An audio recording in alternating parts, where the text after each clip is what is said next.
Welcome दोस्तों, मेरा नाम है सैम। मैं आपको आज बहुत ही इंटरेस्टिंग टॉपिक के बारे में बताने वाला हूँ। आज जावास्क्रिप्ट का एक जो ES6 में नया वाला एक जो फैसिलिटी दिया है उन लोगों ने, उसको बोलते हैं arrow functions. Fat arrow functions भी बोलते हैं, एरो फंक्शंस भी बोलते हैं। लोग जब भी हम इंटरव्यू लेते हैं तो हम पूछते हैं एरो फंक्शन और नॉर्मल फंक्शन में क्या डिफरेंस है। तो लोग बोलते हैं कि कॉम्पैक्ट है, छोटा सा है, शॉर्टकट में लिख सकते हैं।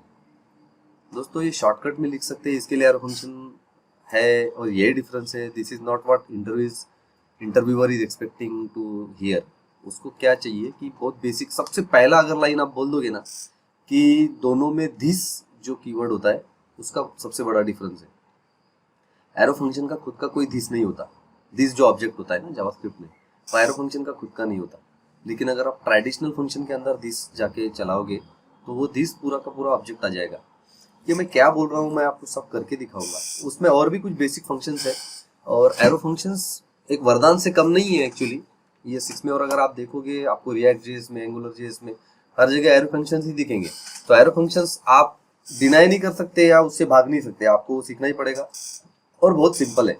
अगर आप मेरा अभी अगला 5 मिनट देख लोगे तो आपको पूरा कॉन्फिडेंस भी आ जाएगा और समझ भी जाएगा कि एरो फंक्शन इतने यूजफुल क्यों है और वो अलग अलग तरीके से यूज करते हैं। लोग कंफ्यूज होते हैं उसके, कभी पैरेंथेसिस नहीं है, कभी रिटर्न नहीं है, कभी कॉलबैक जैसा इस्तेमाल किया जा रहा है, कभी मल्टीपल पैरामीटर भेज रहे, कभी सिंगल पैरामीटर भेज रहे। तो बहुत अलग अलग फ्लेवर जब दिखते हैं ना तो इंसान बहुत परेशान हो जाता है, ये क्या चल रहा है। लेकिन परेशान तब होगा जब आपको पता नहीं है। मैं आपको कुछ चीजें अभी दिखाने वाला हूँ। अगर मैं आपको मेरा ये वीडियो 5 मिनट का देख लीजिए, आपको समझ में आ जाएगा कि एरो फंक्शन क्या करता है, उसमें दिस का क्या रोल है और ट्रेडिशनल फंक्शन में दिस कैसा आता है। सेम फंक्शन हम एरो फंक्शन में कैसे लिखते हैं और दिस में कैसे लिख सकते हैं। ये सब चीज़ें मैं आपको अभी दिखाने वाला हूँ यहाँ पे, ठीक है। ज़्यादा इसकी ज़रूरत नहीं, मैं अपना पुराना कोड जो है रिमूव कर रहा हूँ। ये मैंने रिमूव कर दिया। अब मान लो मुझे एक फंक्शन लिखना है, कुछ भी नहीं, सिर्फ ग्रीट करके एक फंक्शन लिखना है जो ग्रीटिंग, चलो ग्रीटिंग नाम देते हैं इसका। और ये क्या करेगा, नेम करके पैरामीटर लेगा और एक कंसोल डॉट लॉग करके जो है सिंपल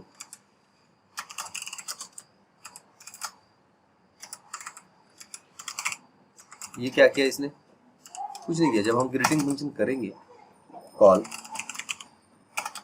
तो ये क्या करेगा, सिर्फ और सिर्फ, सॉरी ये क्लिक हो गया है, ओके ये बंद कर देते हैं। हाँ, तो अगर हम यहाँ पे सेव करते हैं तो ये क्या कर रहा है देखिए,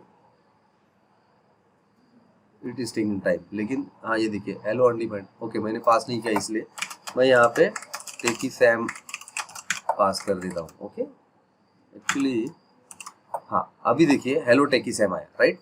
क्या किया मैंने, एक ग्रीटिंग में एक पैरामीटर लिया नेम करके और उसमें कंसोल लॉग से मैंने सिर्फ मार दिया, राइट। अब इसको अगर मैं बोलूँ कि इसको एरो फंक्शन में लिखना है तो कैसे करेंगे, एक कांस्टेंट लेंगे,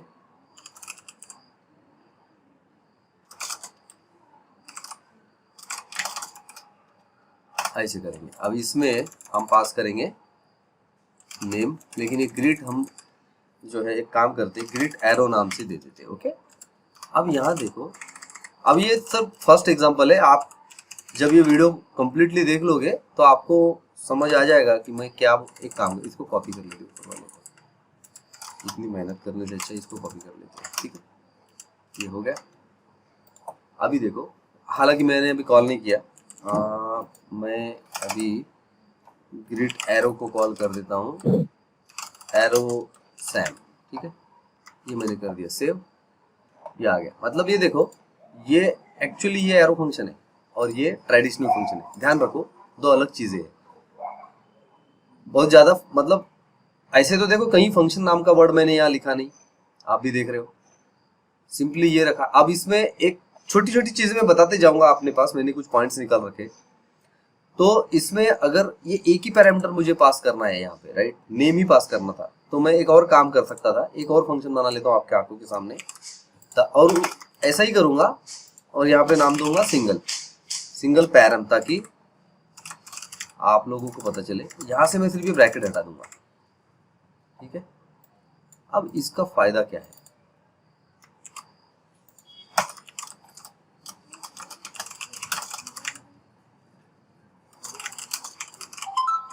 ठीक है, ये देखिए मैंने क्या किया, काम वही किया सबने। अगर मैं यहाँ पे भी ABCD लिख दूंगा इतना कंफ्यूज ना करते हुए, तो ABCD भी वैसे ही आ जाएगा हेलो के जगह। यानी अगर आप देखोगे ये नेम में ये ब्रैकेट है और यहाँ पे से मैंने ब्रैकेट उड़ा दिया। ये छोटी छोटी चीजें मैं आपको बताता जाऊंगा, आपको बहुत काम आएगा। और ये आपको कौन से भी फ्रेमवर्क में आप घुसोगे तो आपको दिखेगा, तो आप कंफ्यूज मत होना ये यहाँ पे ब्रैकेट है या नहीं है, अरे यार ये कैसे, लेकिन ये चलता है, ये एरो फंक्शंस में ये चलता है। कोई भी इसको कोई भी प्रॉब्लम नहीं है इस बंदे को, ये बोलता है यार मुझे चलेगा क्योंकि सिंगल पैरामीटर है इस वजह से। बट इसी जगह पे अगर एक ऐसा होता कि नेम और एज ऐसे दो पैरामीटर होते तो मैं यहाँ पे नहीं लिख सकता था, नेम कॉमा एज ऐसे ओपन नहीं लिख सकता विदाउट पैरेंथेसिस, वो एरर दे देगा। ठीक है, तो एक बेसिक डिफरेंस है, जब एक ही पैरामीटर भेजा जाता है एरो फंक्शन को, उस टाइम पे आप पैरेंथेसिस रिमूव कर सकते हो, ध्यान में रखना। ठीक है, वो इंटरनली उन लोगों ने हैंडल कर लिया है। ये सबसे पहला एक मैंने आपको डिफरेंस बताया, मैं आपको एक एक डिफरेंस बताता चलूंगा। अब इसमें एक चीज ये है कि ग्रीटिंग में जब आप अगर मान लो आपको रिटर्न करना है, ठीक है, आप इस तरीके से, तो आपको रिटर्न लिखना पड़ेगा, राइट। ये ट्रेडिशनल फंक्शन है, ध्यान रखना। मैं यहाँ पे कमेंट भी डाल दूं तो अगर आपके लिए तो चलेगा, ट्रेडिशनल फंक्शन। ठीक है, ट्रेडिशनल फंक्शन है और ये एरो फंक्शन है, ये भी एरो। अब इसमें अगर आप देखोगे मैंने यहाँ रिटर्न कर दिया, रिटर्न वर्ड लिख दिया, राइट। लेकिन मान लो मुझे ग्रिड एरो में, या तो एक काम करते, रिटर्न मैं थोड़ा चेंज कर देता हूँ फंक्शन को, यहाँ पे देते हैं नम और ये पूरा हटा देते हैं, थोड़ा अलग तरीके से इंप्लीमेंट करता हूँ, रिटर्न नम इंटू 2 ऐसे करते हैं। और ये ग्रीटिंग की बजाय मैं इसको मल्टीप्लाई कर देता हूँ। अच्छा, ऐसे नहीं चाहिए था मुझे,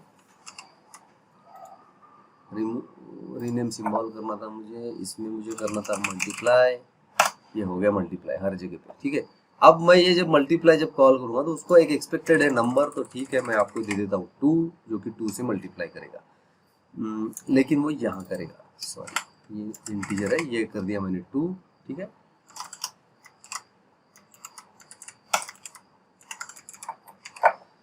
अभी देखो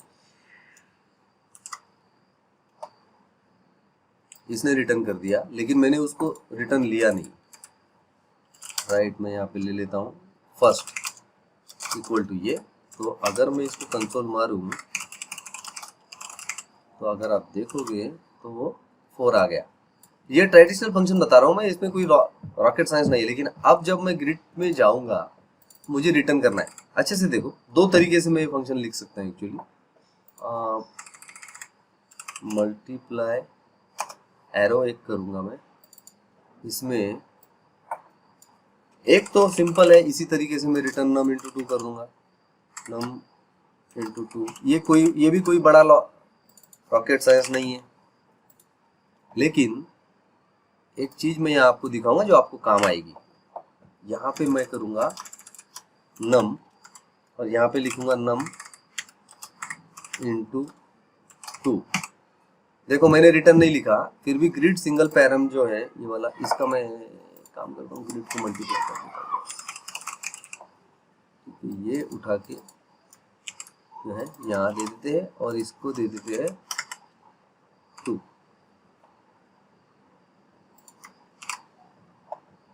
क्या एरर आया? ग्रिड एरर नॉट डिफाइंड, कोई बात नहीं, ये जो है ना ग्रिड एरर नहीं चाहिए, ये अलग बात है। हाँ अभी देखते हैं अभी चलेगा वो। अच्छा मैंने कंसोल नहीं मारा यार, ठीक है। लेट सेकंड इक्वल टू ये, लेट थर्ड इक्वल टू ये। अब मैं यहाँ पे मारता हूँ कंसोल सेकंड, ठीक है, ये है थर्ड। अभी देखिए आप मैंने क्या किया, देखो तीनों का भी रिप्लाई सेम आया। आपको समझ में आ गया कि एक तो बात सही हो गई कि मैंने जहाँ 2 2 2 दिया तो उसका वैल्यू 4 4 4 आ गया। इसका मतलब तीनों लोग मल्टीप्लाई कर रहे 2 से और रिटर्न कर रहे। लेकिन यहाँ तो रिटर्न कहीं लिखा हुआ नहीं है, ये एरो फंक्शन है, ये एरो फंक्शन है लेकिन रिटर्न नहीं है। तो इसका मतलब ये हुआ कि अगर आपने कुछ रिटर्न नहीं लिखा है और करली ब्रैकेट के अंदर भी नहीं लिखा है, पैरेंथेसिस के अंदर भी नहीं लिखा है, ये इसके बाद की चीज बोल रहा हूं मैं, तो इसका मतलब ये होता है कि वो इम्प्लिसिट रिटर्न माना जाता है एरो फंक्शन में। इम्प्लिसिट रिटर्न मतलब आपको अलग से लिखने की जरूरत नहीं, ऑटोमेटिक वो रिटर्न भी कर देगा। लेकिन आपको कंसोल लॉग मारना है वो अलग बात है, आप कंसोल लॉग बोलोगे तो फिर अलग बात है। लेकिन आपको अगर रिटर्न करना है लेकिन लिखना नहीं है, तो एरो फंक्शन में एक लाइन का जो फंक्शन होता है वो इम्प्लिसिट रिटर्न माना जाता है। ये बहुत इंपॉर्टेंट बात मैंने आपको बताई, ठीक है। तो मैंने आपको दो चीजें बताई, जब आप एक ही पैरामीटर भेजते हो एरे फंक्शन को तो आपको पैरेंथेसिस आप दे भी सकते हो, ऑप्शनल है, आप नहीं भी दे सकते हो। ये एक पहला बात बताया। दूसरा बात मैंने क्या बताया आपको कि जो रिटर्न होता है वो इसमें कंपलसरी नहीं है, ठीक है। अभी मैं आपको इसके और आगे के डिफरेंस कुछ मैंने निकाल रखे वो मैं आपको बताऊंगा, ठीक है। एरो फंक्शंस दिस का मैं सबसे आखिरी में बताऊंगा आपको, एक्चुअली वो ध्यान में रखो। सिंगल आप मल्टीपल पैरामीटर भी भेज सकते हो, जैसे आप नम है और यहाँ पे एज है, आपको मल्टीपल पैरामीटर बड़े आसानी से भेज सकते हो आप, कोई आपको बंधन नहीं है। लेकिन इस तरीके से जब आप भेजोगे तो आपको इस तरीके से करना पड़ेगा। सॉरी, कॉमा लगाना था, ऐसे, ठीक है।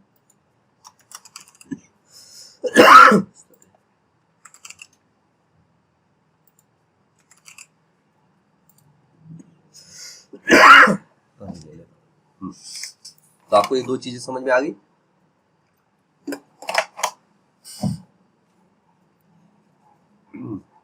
मान के चलते, अब इसमें मैंने आपको तीन चीजें दिखा दी, बाय द वे एक और चीज दिखा दी कि आप मल्टीपल पैरामीटर भेज रहे हो, ये ट्रेडिशनल में भी भेज रहे हो, एरो फंक्शन में भी भेज रहे हो और यहाँ भी भेज रहे हो, राइट। ये अभी तीन चीजें हो गई, ठीक है। अब चौथी चीज कि आपको पैरामीटर भेजना ही नहीं है। ट्रेडिशनल में ट्रेडिशनल में आप क्या करोगे, रिटर्न वन कर दोगे, चलो ठीक है, मैं आपको ऐसे ही दिखा रहा हूँ, इसका कोई मीनिंग नहीं है। लेकिन अगर आपको नहीं भेजना है तो इस तरीके से पैरेंथेसिस देना पड़ेगा, ये बहुत इंपॉर्टेंट है। इस तरीके से पैरेंथेसिस देना पड़ेगा।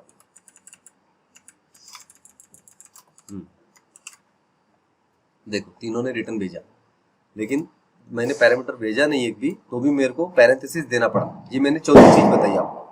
मतलब आप ऐसे नहीं कर सकते, ये एरर देगा, क्योंकि इसको पता ही नहीं, इसका सिंटैक्स एक्चुअली ऐसा है, राइट। इसको पैरेंथेसिस चाहिए रहता है ओपनिंग और क्लोजिंग। तो ये चौथी बात आप ध्यान में रखिए, जब नो पैरामीटर होता है, पैरामीटर नहीं भेजना होता है, तो आपको इस तरीके से आपको ये भेजना पड़ेगा। उसके बाद इम्प्लिसिट रिटर्न मैंने आपको बता दिया। आपको सबसे इंपॉर्टेंट चीज मैं आपको बताता हूँ यहाँ पे, जो इंटरव्यूअर आपसे सुनना चाहता है, बिलीव कीजिए, आप जो फालतू बातें बता रहे हो ना, मैं अभी आपको, चारों बातें इतनी इंपॉर्टेंट नहीं थी जितनी लोग समझते हैं कि छोटा है बड़ा है, इससे कोई रिलेशन नहीं है। एक्चुअली इंटरव्यूअर को कोई लेना देना नहीं उन बातों से, वो आपसे कुछ और जानना चाहता है। ये अब मैं जब देखिए, अब मैं जब ये रन करूंगा ना, तो अगर आप देखेंगे यहाँ पे एम्प्टी ब्रैकेट आया, एम्प्टी ऑब्जेक्ट आया, ये दोनों एरो फंक्शन में। मैंने क्या किया, कंसोल मारा दिस को, राइट।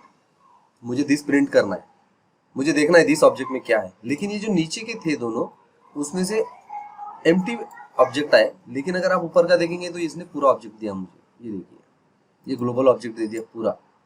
इसके अंदर हूं मैं, इस फंक्शन के अंदर, मल्टीप्लाई के अंदर। तो ये बहुत इंपॉर्टेंट डिफरेंस आपको बताना पड़ेगा इंटरव्यूअर को, कि ट्रेडिशनल फंक्शन में अपने को जब हम दिस का इस्तेमाल करते हैं तो उसके अंदर का वो लेक्सिकल स्कोप का दिस लेता है। लेकिन जो एरो फंक्शन होता है, एरो फंक्शन का खुद का कोई दिस नहीं होता। अब ये तो अजीब बात हो गई, एरो फंक्शन का दिस होता नहीं तो फिर कैसे? दिस अगर मारूं मैं तो कहाँ से लाएगा वो, किस जगह से लाएगा, ये बड़ी अजीब दुविधा है। लेकिन इसके लिए एक्चुअली क्या होता है कि एक एरो फंक्शन का ये बोला जाता है कि ये जो फंक्शन है दूसरा वाला आउटर फंक्शन है, मान लो आउटर फंक्शन, ठीक है।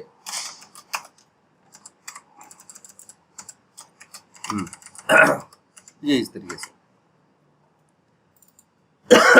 ये जो मल्टीप्लाई एरो है, सॉरी, ये जो मल्टीप्लाई एरो है मैं इसको हटा देता हूँ, ये करता हूँ, और इस मल्टीप्लाई एरो को अंदर के अंदर मुझे कॉल करना पड़ेगा यहाँ, ताकि मैं देख सकूँ कि दिस की वैल्यू क्या आ रही है। देखो अभी दिस की वैल्यू आई, एक काम कर रहा हूँ, ये तीसरे वाले को है ना मैं कमेंट ही कर देता हूँ फिलहाल, ताकि आपको कंफ्यूज ना हो। हाँ अभी दो ही फंक्शन है, थर्ड, ओके हाँ थर्ड, ये हटा देता हूँ मैं आपके लिए ताकि वो एरर भी ना दे। देखो दोनों में भी ऑब्जेक्ट आया, मतलब कि ये जो ट्रेडिशनल फंक्शन है इसमें तो इसने खुद का ये सॉरी ये ट्रेडिशनल फंक्शन है, इसमें दिस कंसोल मारा उसने लेकिन आपको मैंने दिखाया था जब ये एरो फंक्शन था तब उसका कोई भी दिस नहीं था, एक एम्प्टी ऑब्जेक्ट आ रहा था। जैसे ही मैंने आउटर फंक्शन के अंदर ले लिया तो वो जो है उसका दिस यूज करने लगा। मतलब ये क्या करता है, बोरो करता है ऊपर वाले से, इसके ऊपर के स्कोप में जो भी रहेगा ना उसको वो बोरो करेगा, ठीक है। अब अगर आप गौर से देखोगे, मैं यहाँ पे अगर कंसोल लॉग मारूं, दिस मारूं, ये दिस और ये वाला दिस एग्जैक्टली सेम है, एक्चुअली एग्जैक्टली सेम है, क्योंकि ये दिस इसका खुद का नहीं है एरो फंक्शन का, ये ले रहा है आउटर फंक्शन से। तो ये 5 चीजें जो मैंने आपको अभी बताई वो 5 चीजें ध्यान में रखो। और सबसे इंपॉर्टेंट, इंटरव्यूअर आपसे ये दिस ही सुनने की कोशिश करेगा, आपको ये बताना पड़ेगा कि एरो फंक्शन का खुद का कोई दिस नहीं होता, दिस ऑब्जेक्ट नहीं होता, वो बोरो करता है ऊपर वाले से। ऊपर वाले से मीन्स भगवान से नहीं, वो अपने जिस फंक्शन के अंदर रैप्ट है उससे लेगा। अगर नहीं रैप्ट है, ओपन है, मैंने आपको दिखाया था कि अगर मान लो मैं इसको उठा के बाहर रख दूं, अभी भी यहाँ पे यहाँ रख दूं, तो इसके दिस में कुछ आएगा ही नहीं। सॉरी ये कॉपी नहीं हो रहा है, ये कंट्रोल सी, ये कंट्रोल वी। हाँ अगर मैं अभी इसको कॉल कर लूं, अगर मैं अभी इसको कॉल कर लूं तो कुछ इसका दिस आएगा ही नहीं, दिस उसका आएगा ही नहीं, क्योंकि वो अभी इतना सारा प्रिंट मार रहा है। मैं इसको रोक देता हूं ताकि आपको समझा सकूं, और इसको भी रोक देता हूं। ये देखो अभी सिर्फ एक ही कंसोल लॉग, एक ही फंक्शन है, मल्टीप्लाई एरो वाला, ये वाला, मतलब ये वाला, इसके इसमें कंसोल में मैंने लॉग मारा तो नहीं है। मैं आपको ये समझा रहा हूँ, अच्छे से समझो मैं क्या बोल रहा हूँ। जो मैंने आपको 5 डिफरेंस बताए, छोटे छोटे क्या क्या डिफरेंस बताए। एक तो आप सिंगल पैरामीटर भेजते टाइम आपको पैरेंथेसिस आप दे भी सकते हो, ना भी दे सकते हो, ये वाला पैरेंथेसिस मैंने आपको करके दिखाया, ठीक है। दूसरा, रिटर्न आपको अगर करना है, अगर आपको एक ही लाइन में है तो ट्रेडिशनल फंक्शन में अलग से रिटर्न लिखना पड़ता है। एरो फंक्शन में आपने नहीं लिखा तो करली ब्रैकेट के अंदर नहीं रहा तो ऑटोमेटिक वो रिटर्न ले लेता है, कंसीडर कर लेता है। मल्टीपल पैरामीटर्स है तो पैरेंथेसिस देना ही पड़ेगा, मल्टीपल पैरेंथेसिस है तो पैरेंथेसिस देना ही पड़ेगा, आप ओपन नहीं लिख सकते उसको, ठीक है। तो ये जो भी चीजें मैंने आपको बताई अभी, ये बहुत इंपॉर्टेंट थी एरो फंक्शन से रिलेटेड। और इतना अगर आपको समझ जाता है तो आपको इंटरव्यू समझ जाएगा एक्चुअली कि आपको पता है एरो फंक्शन करता क्या है, ठीक है। तो यही है दोस्तों एरो फंक्शन। मुझे आशा है कि आपको समझ में आया है, एटलीस्ट मैंने जब आपको करके दिखाया। ये फंक्शन के नाम वगैरह में मत जाइए, भावनाओं को समझिए, मैं आपको क्या समझाने की कोशिश कर रहा हूँ, ताकि आप कंफ्यूजन में ना रहे और आपको पता चले कि एक्चुअली क्या हो रहा है यहाँ पे, एरो फंक्शन पिक्चर में क्यों आया। ठीक है, उसने शॉर्ट में लाने के लिए ही किया एक्चुअली, कि हाँ कम समय में कम लिखना आना चाहिए, फंक्शन कीवर्ड लिखना नहीं है, या शॉर्टकट में लिखना है, छोटा सा फंक्शन लिखना है तो एक लाइन में इम्प्लीमेंटेशन बहुत बार कर देते हैं एक्चुअली सब कुछ ऐसे, और चेनिंग मीनिंग भी होता है, राइट। तो ये चीजें समझिए आपकी क्यों आया था। बट दिस एक बहुत बड़ा ड्रॉबैक है इसका, ट्रेडिशनल फंक्शन का दिस और इसका। तो ये डिफरेंस आपको बताना पड़ेगा इंटरव्यूअर को। आप ये मत बताइए। मैं भी कई बार इंटरव्यू में पूछता हूँ, मुझे भी यही बोला जाता है। मैं बोलता हूँ 100 में से 95 लोग तो यही बोलते हैं कि छोटा है, शॉर्टकट है, रिटर्न स्टेटमेंट की जरूरत नहीं है, कंसाइज है, बहुत इजी टू अंडरस्टैंड है। अरे ये सब मुझे नहीं सुनना है यार। आपको, मुझे अगर कुछ बहुत बड़ा फ्रेमवर्क इंप्लीमेंट करना है तो आप लोगों को दिस वगैरह या ऑब्जेक्ट वगैरह यूज करना आएगा नहीं, तो आप कैसे करोगे? तो मुझे जो सुनना है वो बात करो। मैं आपको यही समझाने की कोशिश कर रहा हूँ। तो दोस्तों ये था मेरा एरो फंक्शन के बारे में छोटा सा ट्यूटोरियल। मैं ऐसे ट्यूटोरियल बनाता रहता हूँ। लाइक शेयर सब्सक्राइब जरूर कीजिए, दोस्तों को भी बताइए और मुझे मोटिवेट कीजिए। और जल्दी ही जावास्क्रिप्ट के और भी मेरे, अगर आप देखेंगे JavaScript, react JS, node JS, मैंने सबके वीडियोस बना रखे। आप अपने आशीर्वाद मुझे देते रहिए। Thank you, bye bye.